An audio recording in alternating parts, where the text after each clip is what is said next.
አሰላሙ አለይኩም ወራህመቱላሂ ወበረካቱሁ። ውድ ቤተሰብ እንዴት ናችሁ? ሰላም ናችሁ ወይ? ደህና ናችሁ ወይ? እንዴት ከረማችሁ? ስራ፣ ጤንነት ሁሉ ሰላም ነው ከኛ ጋር አልሐምዱሊላህ። ያው እንግዲህ ከገባን በኋላ ነው ካሜራ የምናስተካክለው። እንዴት ናችሁ? ደህና ናችሁ? ስራ አሪፍ ነው? ጤንነት ከኛ ጋር አልሐምዱሊላህ ሁሉ ሰላም ነው። እሳ ምን አዲስ ምን አርግ ያላችሁ በእኛ ጋር ባለበት ነው። ያው አዲስም አለ ግን ደህና ናችሁ አይደል? እኛ ደህና ነን አልሐምዱሊላህ። እንግዲህ ያው ብዙ ድምፅ እንትን አለንም ሰራዋ ባሳር ተኝታ ማለት ነው። እዚህ ሽንኩርት ከተፋ፣ እዚህ ደግሞ ወሬ ኩሽ ቃለ ትነቃለች። ስለዚህ ያው እንግዲህ እየቀጣጠላችሁ ስሙት ማለት ነው።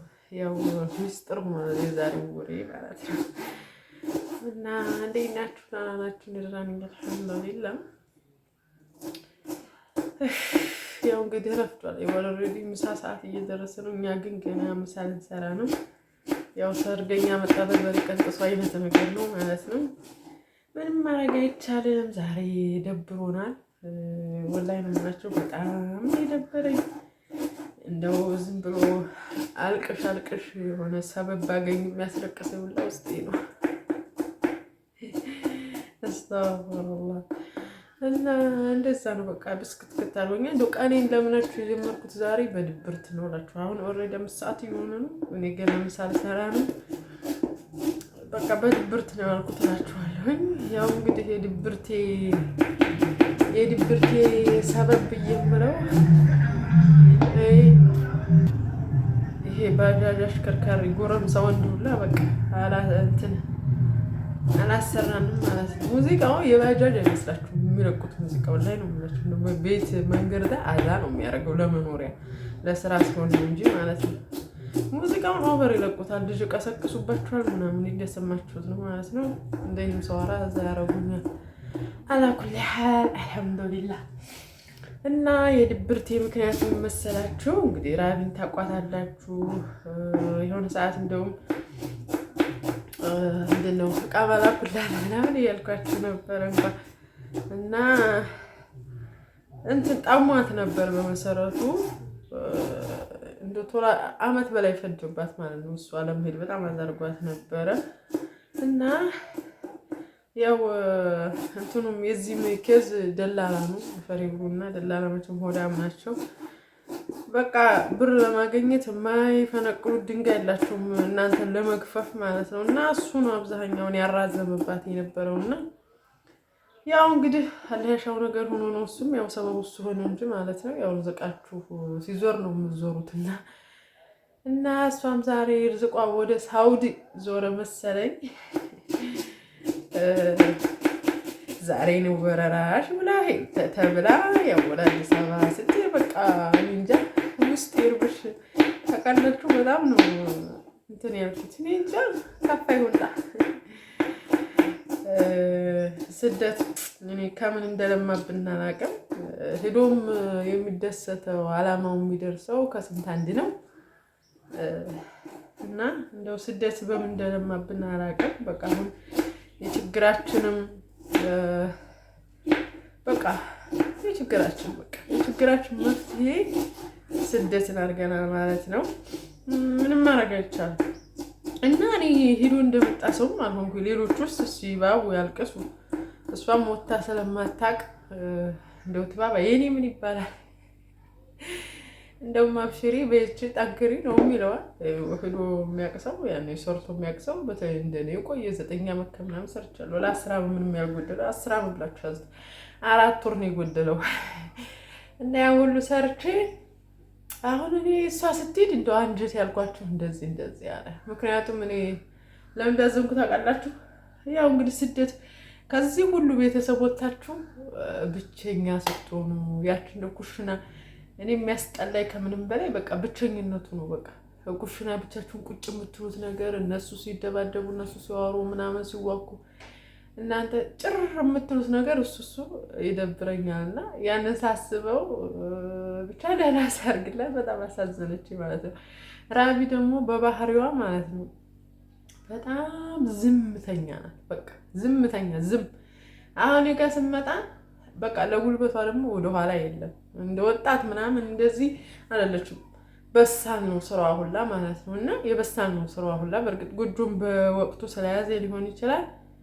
በቃ አሁን የዚህ ስመጣ ስራውን ሁሉ ለእሷ ለቅቅ ነው። በቃ ቤቴ ሁሉ አይመስለኝም። ለቀቅ አድርጌ ተወዝፊ እሷ ቢቦካ እሷ ቢጋገር እሷ ቢሰራ እሷ ሀታ ሀምዛ ይቆጣኛል። ላይ በቃ አንቺ እንደው ትንሽ አይደብርሽም እንደ ሰራተኛ ትውት የምታረግባት ነገርስ ምናምን ይለኛል። ያ ሁላ ሲሆን እሷ አትናገርም። መናገር የሚባል በባህሪው አታውቅም። በቃ ብታስታውትና ስራ ስሪ ማለት ምናምን ትውትና ብታስቀይሟት እንኳን ዝም ነው የምትለው። ዝም እንዲሁ ዝም እኔ እንጃ ባህሪዋ ከምን እንደተሰራ ይገርመኛል። በጣም ያስቻላት ሰው ናት። ከተናገረ ግን አትናገር። ቦምብ ነው ንግግሯ። ወላሂ ነው ብላችሁ በቃ ርቅቅ ያለ በቃ የምሁር ሰው ንግግር ነው የምትናገረው ከተናገረ ማለት ነው። ግን ለመናገር በጣም ብዙ ጊዜ ይፈጅባታል። መናገር አትወድም እና ያን ባህሪዋን ሳስብ ዝምታዋን ሳስብ ብዙ ጊዜ አረቦች ዝም ብላቸው ሰው ጫና ያደርጋሉ እና የእሷን ብያልኳት ነበረ። መናገር አለብሽ ቦታ ላይ ተናገር። የሚገባሽን መብት ያኔ የሰራተኛ ሀቅ አለ።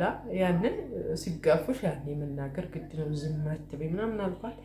አለኩል ያልሄደችው እንግዲህ በሬራሽ 4 ሰዓት ነው አሏት መሰል ማለት አዲስ አበባ ገብታለች እና ዱዓ አድርጉላት። ያው እንግዲህ ወደ እናንተ ተቀላቀለች ማለት ነው። አላህ ይርዳት ማለት ነው። በቃ እሷ በጣም ነው ጉጉቷ። ታውቃላችሁ እሷ አረብ ሀገር ለመሄድ የፈለገችው ከዛሬ 7 ዓመት 8 ዓመት በፊት ነበር ፓስፖርት ያወጣችው ማለት ነው። እንደ ያን ሄዳ በሆን አልኩ። ያኔ እኔም እዛው ነበርኩ። አልባባምም ነበር። ያው አሪፍ ነበር እንዳለው መታበ ነበረ። ግን ያው አልሆነም። አለ ያለው ሰዓት ነው የሚሆነው። ፓስፖርት ካወጣችሁ በኋላ አንድ ተነፋስ የፈጠነ ወንድ አጋጥሟት ካላገባው ሙቸገኛል በኋላ በቃ ውጭ ማከጅም ምናምን እንደው ከዘመን ወንድ አከጅም ማለቱም ደግ ነው አትሉም? ከውጭ ማስቀራት ካልወለድና ላይ ወለዱ። አሁን የ4 ዓመት ልጅ ነው ምናምን አላት። ባለፈው ደግሞ እያሳየኋችሁ ነበረ። ገጠር እናቴ ጋር ነው አሁን ያለው ነው። እንደዛ አድርጎ አስቀራት። ይኸው የፓስፖርቱን ጊዜ ተቃጠለ ማለት ነው። ያው አላህ ባለው ሰዓት ደግሞ ይኸው ተነሳች ማለት ነው። ያው እሱንም አሁን አስቀራት። የስራውን ይስጠው የሚባል አይደለም። በጊዜው በጣም ጥሩ አመለካከት ነበራቸው። ለትዳሩ ሁላቸውም ፎከስ ያደረጉበት ነበርና ያው እንግዲህ ያጋጥማል። ትዳር ላይ ያጋጥማል። ጥሩ ይሆናል። ቤተሰቡን በቃ ጫና ያደረጉበት። እንዴት ያው እንግዲህ ትዳር የመጨረሻ አማራጭ ምንድን ነው የሚባለው? ይሄ አረብ ሀገር መሄድ የመጨረሻ አማራጭ ነው እኛ ቤት ማለት ነውና እምቢ ብላ ሄዳለሁ ስትል አይ አትሄጂም፣ ትዳር እየመጣ ስደት ሄዳለሁ አይሆንም፣ ዞሮ ከትዳር አይዘለል፣ በትዳርሽን ያዢ ብለው ቤተሰብ ሲቆጣ ቀረ። እሱም አልኳችሁ ቂጧ ስር ገባ። በቃ የሆነው ሆነ ማለት ነው። ያው እሱንም ስላችሁ እንግዲህ መጥፎ ነው አይባልም ማለታችሁንም እዚህ ላይ እንግዲህ በጊዜው ጥሩ አመለካከት ስለነበረው አረብ ሀገር እንድትሄድ አልፈቀደም ምናምን። ያው እንግዲህ እህሉ አይደለም አላህ እስከፈቀደው ሰዓት ነው እንግዲህ መኖር የምችሉት አንድ ሰው ጋር ማለት ነውና ያው አላህ ፈቀደው ጊዜ ድረስ ኖሩ። ያው ስደቱ አልቀረላትም ማለት ነው። ያው አንድ ጣል አድርጋ እየሄደች ነው መንገድ ላይ በሏት እንግዲህ እና ዱዓ አድርጉላት እላችኋለሁ። በጣም ነው ውስጤን የመታችሁ። እንደው ባህሪዋን ስለማቅ ማለት ነው። ዝም የምትለው ነገር ታሳዝነኛለች። በስታላ የምታስገኝ ሰው ናትና እንግዲህ አላህን ከሚፈሩት አላህን የሚፈራ ሰው ማንንም አይበድልም። አላህን ከሚፈሩት የሰው ሀቅ ከሚፈሩት ሰዎች ጋር እንዳገናኛል ዱዓ አድርጉላት። እንግዲህ ሌላ ምን ይባላል? እናንተ ማለምዳችሁታል እዛው ስለሆናችሁ ምንም አይመስላችሁ። እኔ አሁን ሀገሩን ስለለመድኩ ይሆን እዚህ እኔ እንጃ ብሬ መኖር ስለለመድኩ እኔ እንጃ በጣም ነው የጨነቀኝ። ብብትን ያልኩት በቃ እኔ እንጃ ሰበብ ፈልጌ ማልቀስ ነው ፈልገው። እዚህ ሽንኩርቱም እያስለቀሰኝ ነው። የሽንኩርት እየከተፍኩ ነው ማለት ነው። ያው ወሬን ስሰለጥጥ አባዋሪዮ ሊመጡ ነው። እሳቸው ሲመጡ ዲስክ ጉተታ ኧረ አይሆንም ጎበዝ በሚልህ ነው አሉ እላችኋለሁ። ዱዓ አድርጉላት እላችኋለሁኝ። ያው እንደዚሁ ላውራችሁ ብዬ ነው እና በተረፈ በያላችሁበት ሰላም ሁኑልን። ሰላም አለይኩም ወራህመቱላሂ ወበረካቱሁ። ምሳችን ስራ እንዳታስገርፉን በጫማ